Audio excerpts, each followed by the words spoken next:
Begini Pak, coba katanya ya yang namanya DPO itu atas nama Peggy Setiawan.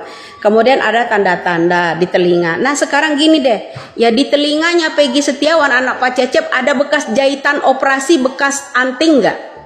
Ya, ada bekas anting nggak di telinganya? Ya, coba perhatikan. Ya, jangan dibodohi lah masyarakat ini. Saya bilang bisa aja kalian membodohi yang namanya masyarakat di Indonesia. Ya kan, tidak sama Allah Subhanahu wa taala. Ya kan? Coba perhatikan, telinganya yang namanya Peggy Setiawan, DPO itu katanya tanda-tandanya, katanya waktu itu kan telinganya ada bekas anting. Coba periksa jahitan bekas anting yang ada di telinganya Peggy, anaknya Cecep. Masuk akal nggak kira-kira? Itu ada bekas jahitannya loh Pak. Nah sekarang bilang kalau Peggy Setiawan itu benar-benar pelakunya hanya modal gambar, hanya modal foto. Ini yang nggak masuk akal. Terciduk satu bukti lagi, kuping. Peggy Cianjur nampak bekas dijahit. Kini semua bukti sudah lengkap. Semoga Kapolri dan Pak Presiden peka atas penemuan.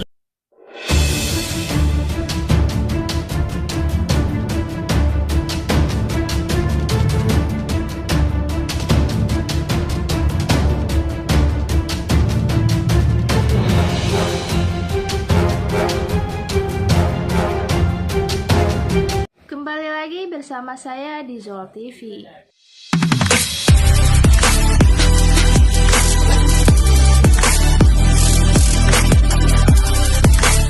Baiklah, kali ini kita akan membahas yang mana Peggy Setiawan DPO adalah Peggy yang ada lubang di telinganya. Ternyata sudah menunjukkan bukti. Ibu Widya berikan komentar. Begini videonya. Ada orang ya yang katanya botak itu ya, saya meresahkan statementnya. Dalam kategori apa ya saya meresahkan? Saya butuh keadilan kok dibilang meresahkan. Nah sekarang gini, sekarang Saka dipenjarakan untuk kedua kalinya. Bagaimana dengan Liga Akbar? Akan dijebloskan pula ke penjara kembali karena mereka mengatakan yang sebenarnya. Kemudian DBAP ulang bahwa mereka menyebarkan hoax, memberi keterangan palsu, padahal mereka udah jujur. Ini ada apa ya dengan kalian, bapak-bapak aparat? Kok saya yang heran itu Bapak Kapolri belum bicara loh sampai saat ini. Ya, Bapak Kapolri yang terhormat, kok belum bicara sampai saat ini?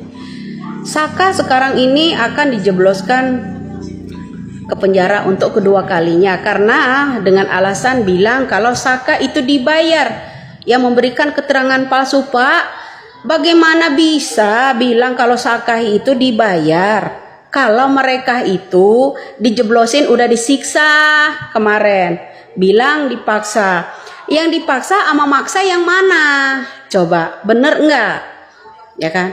Apakah Saka selama ini kasus sajam ya, kasus senjata tajam itu dipaksa untuk mengakui bahwa mereka lah pelaku kasus pinah?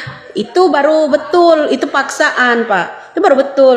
Tapi kalau yang namanya Saka dibilang bayaran, nggak mungkin banget, itu baru nggak mungkin ya. Yang saya heran begini Pak, coba katanya ya yang namanya DPO itu atas nama Peggy Setiawan. Kemudian ada tanda-tanda di telinga. Nah sekarang gini deh, ya di telinganya Peggy Setiawan anak Pak Cecep ada bekas jahitan operasi, bekas anting nggak? Ya, ada bekas anting nggak di telinganya? Ini menyarankan kepada Bapak Polisi agar memeriksa Peggy Setiawan DPO, yaitu ya anak Bapak Cecep, telinganya yang ada bekas jahitannya. Kita curiga bahwa anak Pak Cecep itu adalah pelaku pembunuhan Vina Cirebon. Ya, coba perhatikan. Ya, jangan dibodohi lah masyarakat ini. Saya bilang bisa aja kalian membodohi yang namanya masyarakat di Indonesia. Ya kan, tidak sama Allah Subhanahu wa taala. Ya kan? Coba perhatikan, telinganya yang namanya Peggy Setiawan, DPO itu katanya tanda-tandanya, katanya waktu itu kan telinganya ada bekas anting. Coba periksa jahitan bekas anting yang ada di telinganya Peggy, anaknya Cecep. Masuk akal nggak kira-kira? Itu ada bekas jahitannya loh Pak. Nah sekarang bilang kalau Peggy Setiawan itu benar-benar pelakunya hanya modal gambar, hanya modal foto. Ini yang nggak masuk akal. Ya Allah, kapanlah Indonesia ini ya butuh pemimpin yang benar-benar hukumnya terbuka. Ini kami ya sebagai rakyat kecil ditindas. 8 orang dipenjarakan, orang kasus senjata sajam, senjata tajam dipaksa untuk mengakui kasusnya Vina, ya kan? Orang mendampingi orang ini karena dungunya anak-anak itu tersebut, ya polosnya anak-anak tersebut itu nggak ngeh siapa yang mendampingi mereka, siapa pengacara mereka, nggak ada yang kenal. Ternyata ada Haryanti, ternyata ada Purwanti, orang-orang yang dari Narkebe juga yang mendampingi Saka pada waktu itu. Nah sekarang Saka dijeblosin lagi ke penjara, ya kan? Ada apa ini hukum? Hoi. Ada apa hukum Indonesia ini? Saka udah memberikan keterangan di situ, ya bla bla bla bla, ya kan? Nah kemudian dia dijebloskan kembali untuk kedua kalinya ini, ya tak? Terus apa kabar dengan Liga Akbar? Bagaimana? Mau masuk lagi ke penjara untuk kedua kali agar mereka nggak bisa buka mulut? Terus yang 7 bagaimana? Nah, sekarang bebas, yo. Kira-kira di Indonesia masih adakah nggak sih orang yang membela untuk rakyat kecil yang model begini? Atau aparatur negara sebagian kalau ya yang benar-benar membela rakyat ini bisa nggak sih bersuara menolong orang-orang kecil ini? Ya, kenapa orang-orang kecil yang tertindas terus? Ya, untuk kedua kalinya loh Saka ini ya dipenjarakan, dijebloskan karena kemarin ada wawancara ya seorang Saka ya mengangkat kejujurannya itu kemudian dijebloskan kembali untuk kedua kalinya. Tega kali Pak, tega kali hukum ini.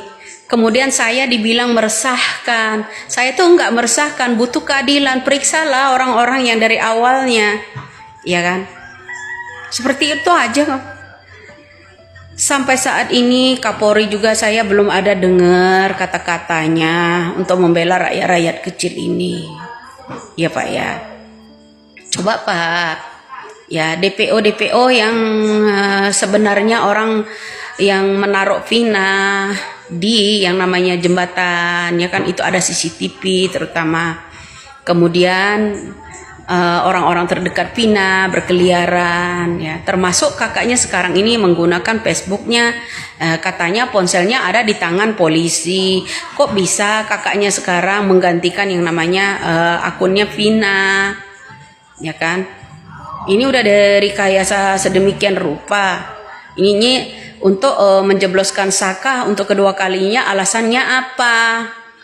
Dibilang selalu memberikan keterangan palsu. Jelas-jelas kok di televisi swasta kemarin diwawancara yang namanya Saka benar-benar ini seharusnya Pak tangkap Mel ya, tangkaplah AF yaitu yang seharusnya Pak.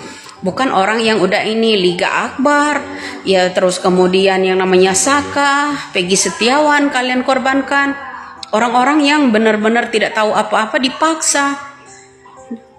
Yang lebih lucu lagi Pak, pada tahun reka ulang 2016 lalu ya mereka itu dipaksa untuk memperagakan perbuatan mereka yang tidak pernah mereka lakukan gitu. Bagaimana kakunya Pak?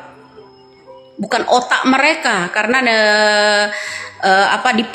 dibuatkan skenario gitu kan. Coba ambillah pada diri Bapak sendiri. Seandainya Bapak tidak melakukannya, apa disuruh meragakan? Bagaimana kakunya Pak? Di mana letak keadilan rakyat Indonesia? Saat ini juga Saka disuruh ditangkap, dipenjarakan untuk kedua kalinya. Besok Liga Akbar. Ya kan? Sekarang Liga Akbar kan? Nah dengan narasi bilang kalau yang namanya saksi-saksi seperti Liga Akbar, seperti yang namanya Saka itu orang dibayar. Kalau memang dibayar nggak mungkin orang tuanya miskin terus seperti itu, ya kan? Kemudian dapat kita simpulkan bahwa Sakal Tata akan menjadi masuk penjara yang kedua kalinya dan dia dituduh sebagai orang bayaran. Begitu juga dengan Liga Akbar, dia akan ditahan masuk penjara kedua kalinya. Ibu Widya ini menyarankan agar polisi menangkap Memel dan juga Aep karena dia pelaku pembunuhan Vina.